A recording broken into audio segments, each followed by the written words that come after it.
There we go. All right, excited to be here today with my new friend, Omer Matz. Omer leads a company called Indie Flow. It's an all-in-one music management platform that supports independent musicians. They recently launched an AI-powered artist manager app called Roadie. He has a background in music production. He's done TV work on The Voice, founded two music-related businesses, and he has a passion for both music and entrepreneurship. And so bringing those things together creates some magic. Last decade, he's raised $5 million for IndieFlow, and he's applied his growth skills across various startups in the tech and music sectors. So he's someone that has a lot of experience kind of in this intersection between tech and music. And so I'm looking forward to connecting with him on the podcast today to share a little bit of his wisdom and experience as it relates to team building, mindset, finding that sweet spot between being a musician, being a creative, and also operating as a business and as an entrepreneur. So, Mayor, thank you so much for taking the time to be here today.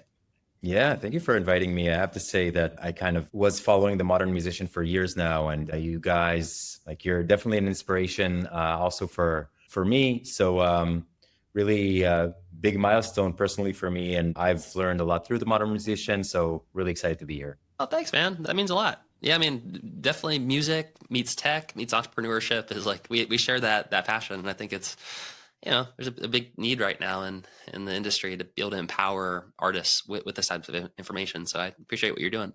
For anyone that this is their first time connecting with you, could you just share a quick introduction into yourself and how you started Indie Flow? Sure. Yeah. So I guess journey starts almost 20 years ago.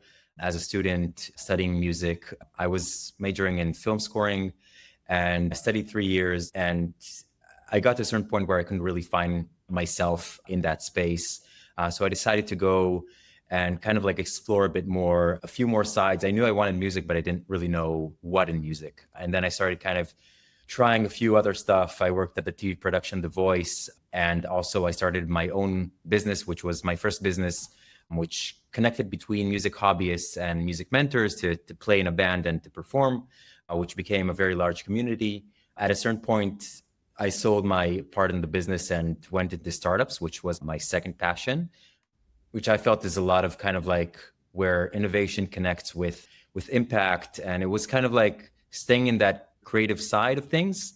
But then I felt like I had like an unsolved debt with music still. So went back to writing, and then I released my first album, I guess 5 or 6 years ago, which is when I got to that understanding of the need, like what independent musicians are really, what happens in their day to day and how difficult it is. And there's a lot of innovation on one hand. On the other hand, it's so complicated combining that right and left brain capabilities. And that's when I kind of like wanted to connect between understanding that need that a lot of independent musicians share, as you know, with kind of like practical technology.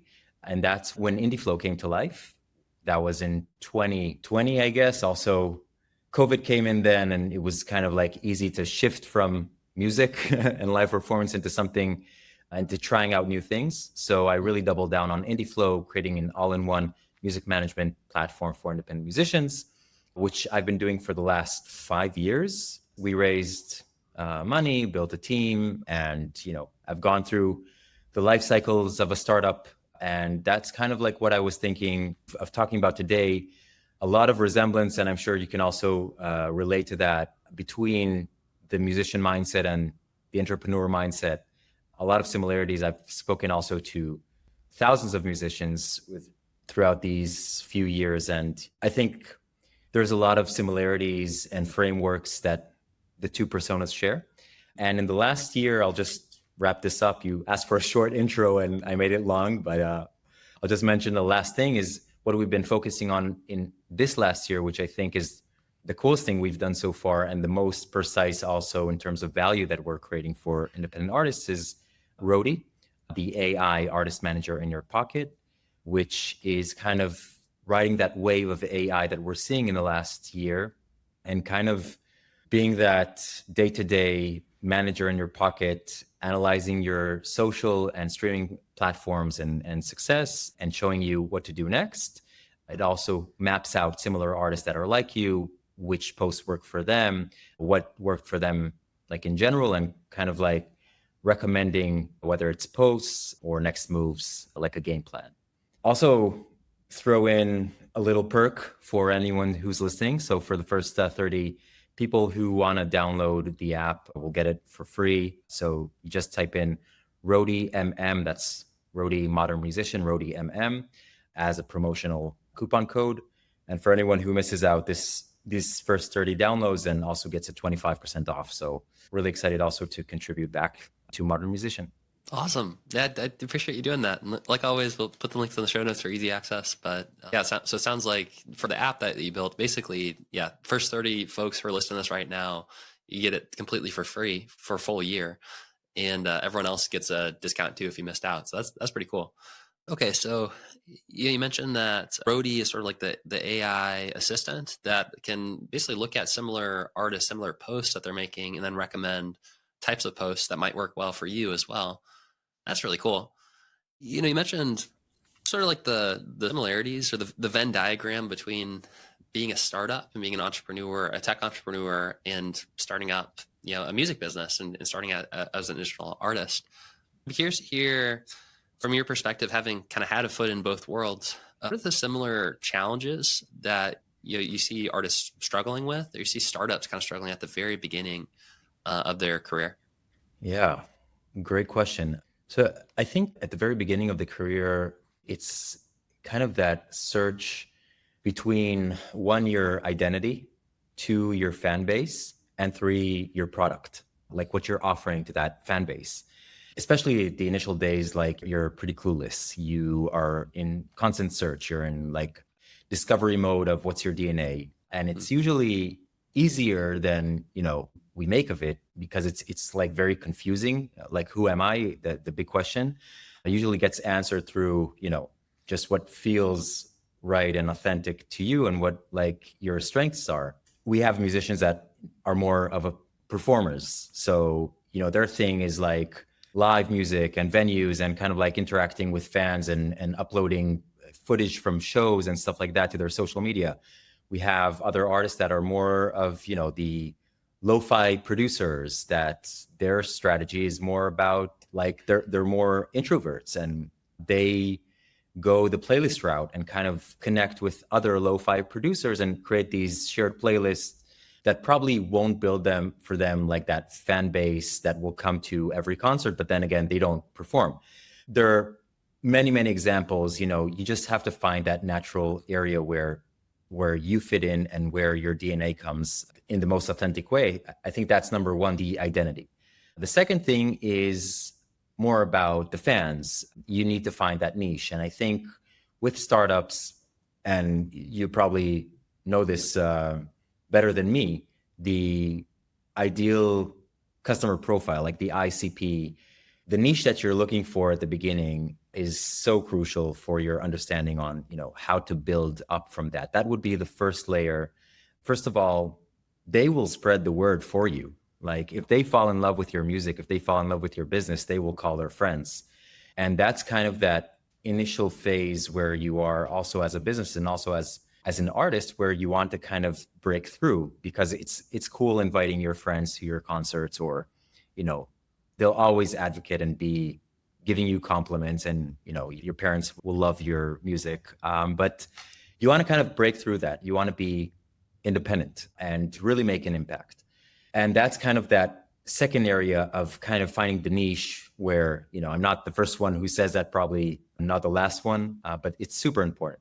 And the third thing is the product. Like, what are you bringing to the table? What value? And I think that triangle of identity, super fans or niche, and the product that you're bringing to the table is kind of shifts its way and kind of finds its shape throughout the beginning. It can take, years, also for artists, also for a business, to kind of like get that foundation stable enough. And I think that's like the starting point for both, which is super, super important, and only the first phase, let's be honest, of, the long road ahead. Yeah, it's those three pillars, right? It's the identity, the audience, and the product or the monetization of it. I was just remembering this guy that just like I met at a conference, and he was doing these sick tricks with a yo-yo. It was like in a conference in New York. And he was just like yo-yoing all around the conference, and everyone remembers him. And that's his talent. Like, he knows how to yo-yo, but apparently he's also a sick rapper. Like, he's really, really good at being a musician. And this is kind of like his, I guess, his business card in a way. Everyone remembers that. And it's also natural for him.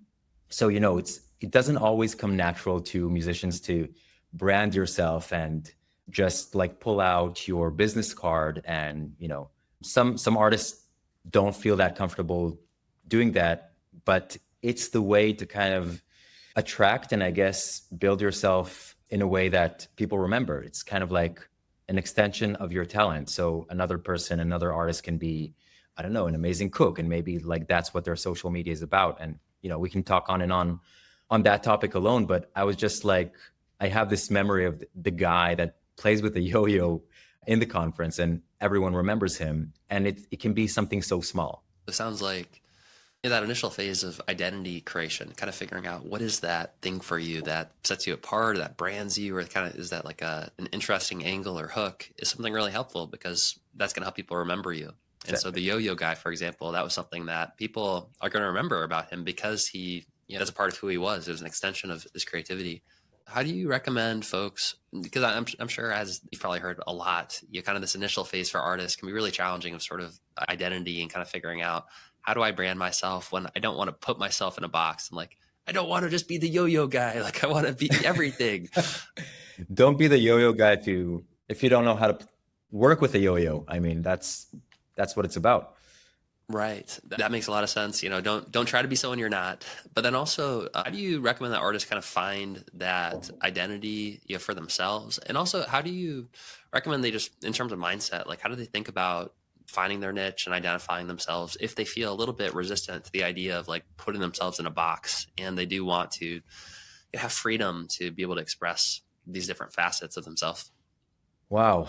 I think it starts from kind of like deep soul searching. Like, I think a lot of artists are trying to put it in kind of like a framework and like canvas or something like that. But essentially it's really from the inside. Sorry to sound cliche, but I'll give an example of my brother. My brother does hip hop. He loves movies. He does cinematic hip hop for trailers. That's his niche. And he also has a podcast that's called Sync Gems that hosts composers for film and trailers. Like, he made this small niche kind of like his whole world right now. And every few weeks he invites someone else, and it becomes kind of this networking machine as well. And going back to your question, I think that when looking at him as an example, it really starts from your basic interests and strengths. So if that inspires you, like trailers, and my brother loves superhero movies and stuff like that. So that's what inspires him. And the way you will inspire externally, because that's the whole point, right? Fans won't come if you don't inspire them. It's something that you feel passionate about. And I feel that artists, what they're great at is really kind of like giving inspiration. And it's mainly what they're about. It's kind of like getting that idea and communicating it in the form of art to an audience that will be inspired and will feel, essentially. So I think if you don't want to now force a framework on you, or like you said, put it in a box, it's really about the deep digging and soul searching of what truly inspires you, and take like 2, 3 things and you can make a world out of that. Super interesting. Yeah, there's something you said there that sort of reminded me of this concept of like, when you're figuring out your identity and you're branding yourself, it is about you, but it's just as much, if not more, about the people on the other end and your fans and the identity that they're seeing in your music and how they resonate with it, because it's ultimately about how they receive the music and how they resonate, how they experience it. So it seems like that platform that you've built around like recommending similar artists to you that are posting things that might resonate with you as well, seems like an interesting way to maybe find that cross section between the things that both are true to you and resonate with you and part of your identity, but also it makes sense in terms of the shared community. It's like a shared community identity, as opposed to it just being like only about you. Exactly. And if you think about it, the main difference between artists and businesses is that, like in art, like the competition is not there like it is with the business world, right? Like two artists can perform together and it won't necessarily be on account of one another. It would be a fan can like two artists and, come to both of their shows. And I think that that's what's beautiful in the music world, is that you can really leverage that strength of similar artists that succeeded or that are close to you in that space. And you can kind of learn from them, imitate them, see what's working for you, see what's not working for you. It will never be exactly the same. And it doesn't really matter because, if somebody loves your music and somebody loves an artist B's music, he won't say like, oh yeah, I love artist B, I'll not listen to your music anymore. You won't be frightened from a competitor stealing your clients, as opposed to business. So I feel like there's a lot of ways artists can gain from similar artists, whether it's, I think the basic stuff that everyone does is seeing where a similar artist performed in my city and kind of like contacting that venue, seeing what even works for that artist in terms of kind of post, if we're talking about social media now. So there's a lot of similarities, and because there is no formula for success, like you can be a similar artist, quote unquote, like you're not really identical. But let's say you are identical and you try the same things, like there's so much of an element of chance here for an artist's success. Like there's so much luck involved.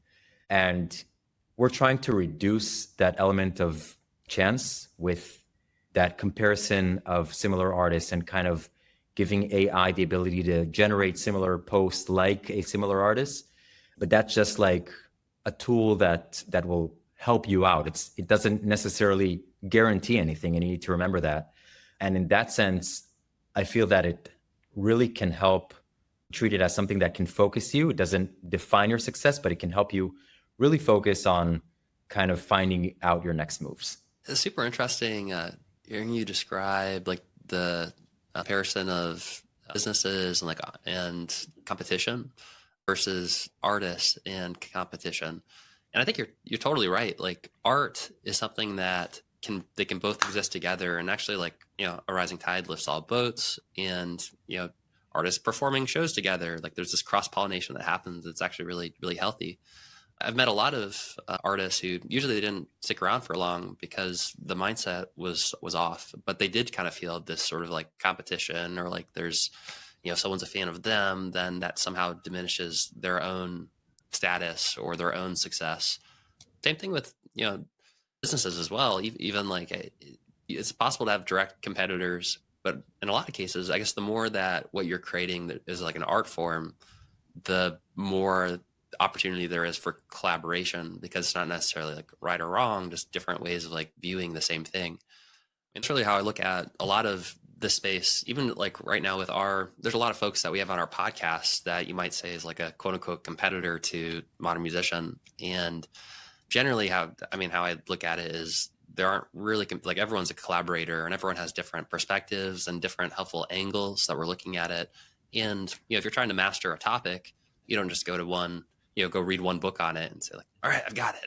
But you like want to read a bunch of different books from different perspectives. And it's through the culmination of all those different viewpoints that you really kind of establish your own.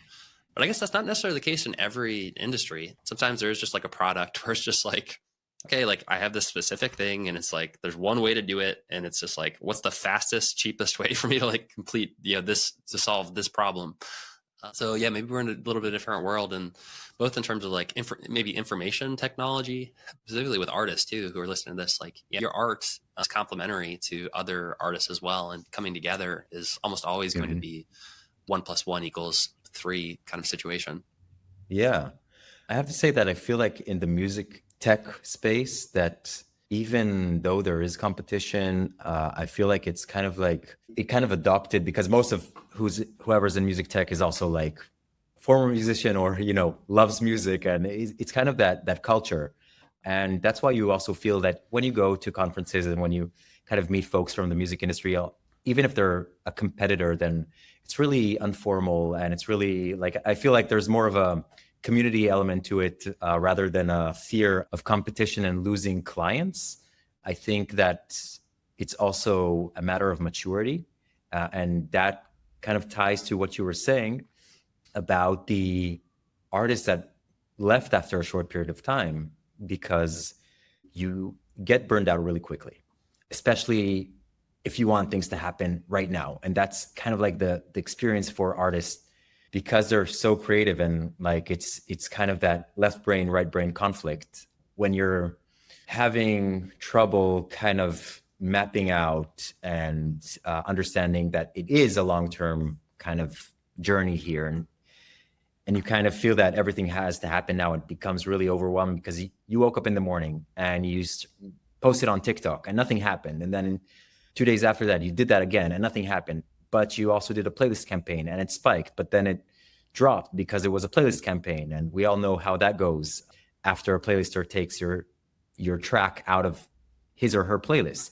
So the ups and downs of being an artist really challenges you, and it really creates this feeling of being alone and facing these challenges on your own, because you're the only one who's really facing it. And I think that the burnout element is something that happens to a lot of artists, and it's something that is also similar to entrepreneurs, but I'll put that aside for a second, because I think with the artist case, because they're more like naturally sensitive, and mental illness and depression is something that's not a stranger for creatives, right? And that's a big issue. I feel that there's a phase in your music career where you just need to kind of like let go to all that stress and just be. And even if it doesn't do anything, just allow yourself for a long period of time to feel comfortable with where you're at, even if nothing happens, just feeling comfortable, creating music, doing your thing, even if you're posting or whatever it is you're doing, performing live, keeping on doing that just to create that mental resilience, I think is what leads to the maturity, which eventually reduces the burnout. I'm no psychologist or expert in mental health, but it really is a game of just like really not stressing yourself to the limit. And every person has a different way of doing it and circling out of that vicious loop and needs to find it. But I would really recommend anyone to just like try and find like 4 or 5 months where you're only trying to, double down on resilience, just like that. Whatever you need to do, if it's developing a hobby, if it's talking to a friend or a mentor, just like putting in a decent window of time where you can really build something for yourself internally and not feel like you're not moving the needle in your music and you're not gaining any new fans. And, oh my God, I'm so stressed. My Instagram post didn't get as much likes as I wanted. And I thought about this for 4 hours. That's what I would encourage a lot of artists to do. Just chill. I wish it was simple. I wish it was simple. That totally makes sense. And so it sounds like what you're saying is that it's important to give yourself grace, especially like early on when likely like you're going to make posts and things that don't get a lot of response. And you're kind of exploring who you are and your identity, that it's important to just give yourself space to just be.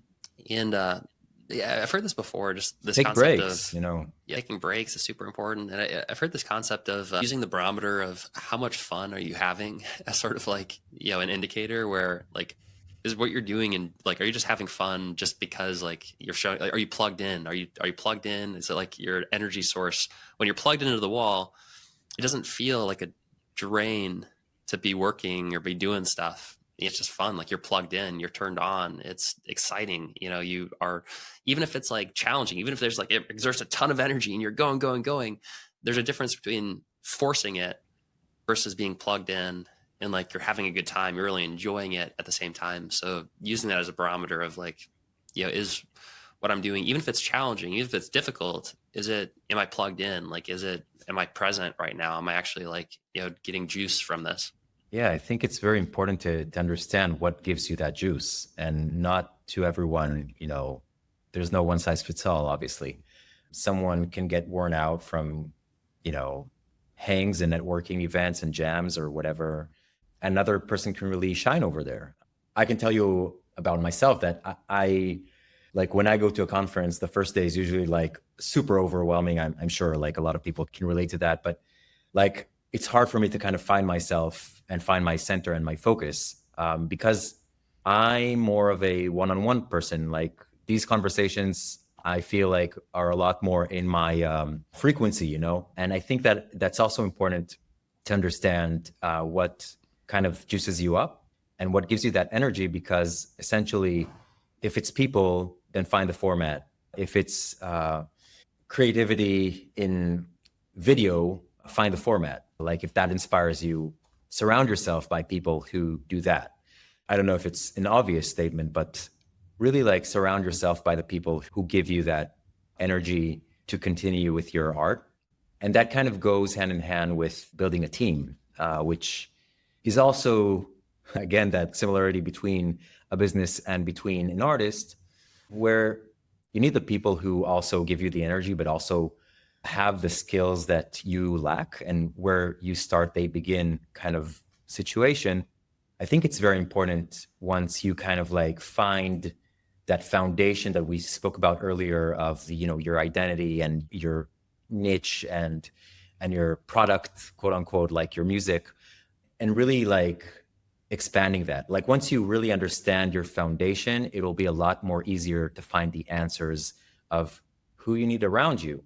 It doesn't have to be now 5 people. Like we're usually like not there unless, you're a great success story, and then you start having your booking agent and your manager and whatever. But at the beginning, it's probably like your first circle, like friends who want to help you out and stuff like that. And it can be even 1 or 2 people. Like it needs to be people that you have a click with, because there's nothing harder than being on a team with someone, a small team, very important. It's a small, intimate team with someone that you fight with all day. And we've seen bands, just crash because of that. Wow, what was the name of the band now that canceled the tour? I forgot. Huge band that did a comeback, and they just canceled all their shows because the singer and the guitarist just started throwing punches on stage. I think I saw a video of that moment with the singer like punching the guitarist. Yeah, Well, yeah. It was did you see it? It was never mind. if I Anyways. remember correctly, it was a band where I was like, it doesn't surprise me that much. Just like based on the genre, based on the music, it's itself. Exactly. Okay, like it's sort of like somewhat in the vein of like Trapped. Like this, a song used to be played nonstop in the weightlifting rooms. Like, hey, John will take you on, take on anyone. I know that you are wrong, and this is not where you belong. Yeah, you can only hear from the tone of their voice that they're mad at each other. Like the guitar Like is fighting with the vocals just through the music. The guitar then increases the volume of the distortion and gets angry at the vocalist. But it's Jane's addiction, actually. Like I can't believe I blacked out, but it's Jane's addiction. But anyways, back to the point, surrounding yourself by that setting that gives you the inspiration. And, also as a business owner, you probably hired a few people yourself that you just don't have the right click with.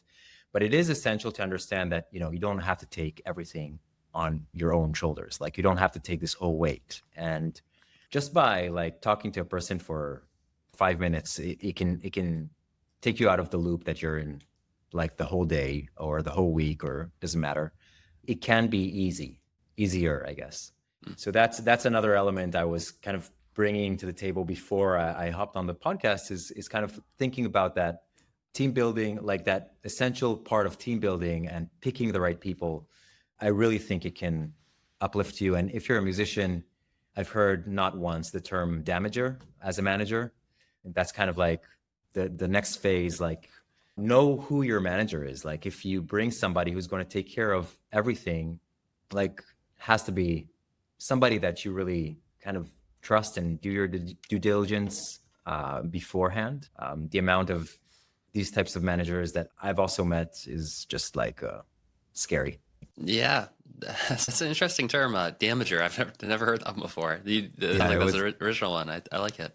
And I mean, for sure, I know that in the last mastermind retreat, there was an artist, one of our top success stories, who she was talking about her prior experience with a manager. And I know it's not always this case. Sometimes you can have a great manager who's a good fit and that you trust. But with her, like she had unfortunately an awful experience with a previous manager, and it was like, man, if I had known about Street Team, which is our software platform, then like I would have known like I could just have Street Team as my manager. Like I don't need a manager.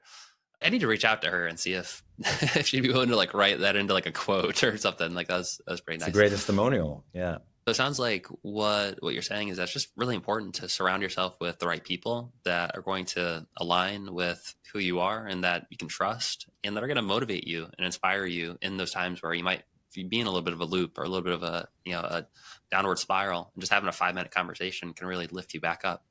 Exactly. And that spiral is something that you have to start feeling comfortable with and understanding that everyone has that. Like, it's kind of that thing that haunts you a lot of times, especially like if you're searching for, how to finish this song, or like something in the chorus isn't clicking. It's not like it just goes on and on and on in your head. That's when these things really come in handy, like the mindset, the understanding that this is when you need a break. This is when you need to talk to someone. This is when you need inspiration. This is, when you need to find a hobby, or you know what? If you're stuck for a while, really just like get mentored for like 3-4 sessions to somebody who will get you started on something, even if it costs you. I know that obviously musicians struggle with money, and that's the number one thing. And I know that modern musician helps also monetize, helps artists reach that point where they monetize and get to a sustainable income, which is great. But I feel that this element of everything that happens after the creation, right? It's like the logistical part, the strategical part, the marketing, the promotion, which is so stressful. It's the admin, which we really help out with IndieFlow on the platform. It's so much to take on yourself, and you really invest a lot. You find yourself investing a lot in plugins, in a new mic, in a new guitar, in a new amp. But then, like, for those things, you just feel like, okay, I just need now to put aside $2,000 for a marketing campaign. And no, it's really like there are quite a few things that you can do with a budget. And one of the things is also kind of learning how to prolong. It's kind of like learning how to get to that routine that really makes you, again, resilient and more you can face the endless challenges more easily, and find the team and take it slower and learn how to chill and understand that it doesn't all have to happen at once. So it's kind of also that mindset of it doesn't only end by creating music and promoting it. Like, it's so much of a complicated relationship that will always, be in the background or during whatever your cycle is, whatever the season is. Is it like album season? Are you creating now? Or is it promotion season where you're promoting and touring and whatever? So that thing will always be kind of I guess, the more unpleasant side of your day to day. But it will just go on, and you just need to become comfortable with it. Good stuff. Yeah. So there's a few different phrases or like books even that I've read that have sort of pointed to what you're describing now. With like the obstacle is the way, sort of learning how to embrace the challenges and not expect that like it's just going to be all rainbows and butterflies, but actually being able to lean into some of the discomfort and stretching your comfort zone, kind of like a rubber band where you don't want to stretch so much that it just like pops. But like when you have the right tension, that it really can kind of give you traction and momentum. Super helpful. So, Omer, man, it's been great connecting with you on the podcast today, and thank you again so much for taking the time to come on here and share some really valuable lessons around just mindset and around starting a company. And regardless of like what industry you're in, I do think that building a team, having a strong mindset, looking at the lay of the land and understanding that people are collaborators, not necessarily all competitors, super valuable. So I appreciate you taking the time. For anyone that's listening to this right now, I know you mentioned a little bit earlier that that we have a sweet 30 free subscriptions to basically like hand out. Could you share just a little bit more in detail about one, like how people can go and redeem those, especially if they're one of the lucky first 30 people for it, but also just a little bit more about the platform that you've built and how people can use it. Yeah. So Roadie is an AI artist manager in an app. We developed that for the last year and released it 3 months ago to the App Store. The Android version is coming out pretty soon. And what you can do with Roadie, basically, you plug in your streaming and social accounts, and then it kind of connects to all your data and pulls in insights. It maps you with similar creators, and you can select what your goal is. So this kind of gives Roadie the picture of what you're looking to get out of using the app.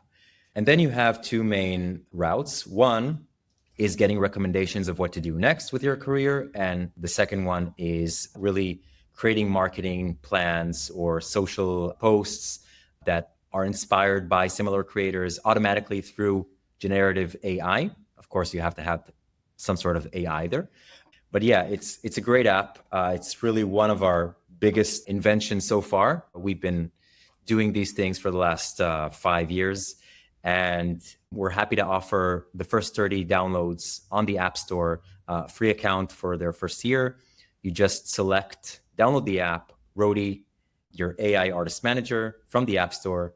Over there, you input the code Roadie MM, Roadie Modern Musician. That's Roadie MM. ROADIEMM, and either you get it for free for the first year, and if not, no worries, we're also throwing in a 25% off, so you can also enjoy that. Awesome. Well, thank you so much for doing that. And yeah, just as to reiterate that, the first 30 people are listening to this right now. So if you happen to be one of the people who listens to the podcast who's like the day that it comes out, then definitely go do that as quickly as possible, because you actually might be one of the first 30 to be able to redeem it. Otherwise, if you miss the first 30, then there's also a discount so that you get a nice second prize as well. Correct. Yeah. Awesome. Well, Omer, man, it's been great connecting. Thank you again for taking the time, and looking forward to talking again soon. Thank you so much. It's been great, Michael. Thank you. Yeah! Woo!